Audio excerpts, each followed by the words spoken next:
Zero Nation, Zero Team, we're back with another video where we analyze some stocks that are under consideration for being added to the flagship portfolio. And of course, if you've never viewed our channel before, what we do periodically is that we review all the stocks that are in our investable universe. So, stocks that we consider high quality with a pretty wide moats.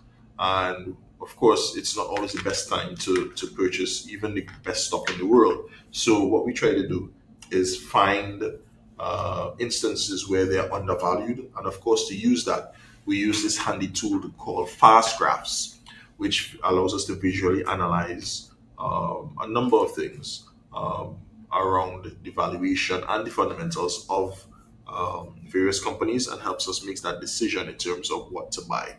And so, jumping straight into it, when we rank all the stocks that are in our basket for consideration that are undervalued right now, Autodesk, in terms of the 5-year CAGR or 5-year earnings per share growth rate, is one for serious consideration. If you look at the graph here, it's loading.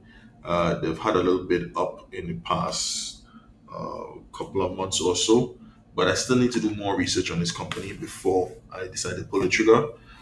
So, if you know more about Autodesk and could share some information on this company, please feel free to share it in the comment section to help us all do more research and get more knowledgeable. All right, scrolling through, we have Viva, another interesting company. Viva and Salesforce. Now, if you don't know, Viva is a healthcare related SaaS company, which previously ran on the Salesforce CRM platform, yada, yada, yada. And so now Salesforce has, I guess, seen the gospel, seen the light, and is now focusing on profitable growth, and is now in buy territory according to our estimations. And Viva also, look at the Viva chart here, it's also below its historic multiple after this big spike during the COVID era.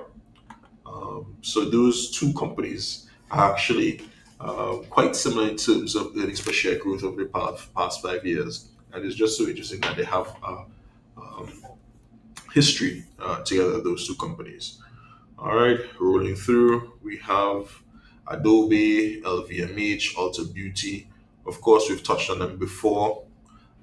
Visa is actually one of the companies that we've recently pulled the trigger on, recently added to the portfolio. Of course, there's the duopoly between Visa and MasterCard, at least outside China. And as you can see from the graph here, it's just below its historic multiple. And so, given the high quality of this company, I think uh, it's a really, really great time to load up on Visa shares. Right, we also have Moncler. As you may know, if you've watched our videos in the past, I absolutely love companies in the luxury sector. And Moncler is a fairly, I guess, this most recent iteration of Moncler um, is a fairly new entrant or re-entrant into the luxury market that has been doing quite well. I know that LVMH um, went into some sort of agreement with them, some sort of project, joint project. I can't recall the details right now, but that stamp of approval from LVMH is very enticing and exciting. And so we see that they're at the 21.49 um, multiple right now, which is way below its historic multiple. And so now might be a good time to buy a quality company like Montclair. All right, going down the line, we have Nike, of course, a historic company that we wrote about in the last issue of our magazine that I'm confident will bounce back in the next few years.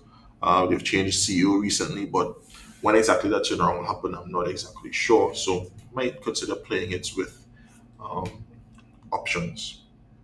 All right, so we have Smith Corporation and Dollar General, which are two new entrants into our sphere of let's just see, good pricing. So check out this, guys. Check out our Patreon and look out for more videos on each of these companies individually. And be sure to like and subscribe for more videos.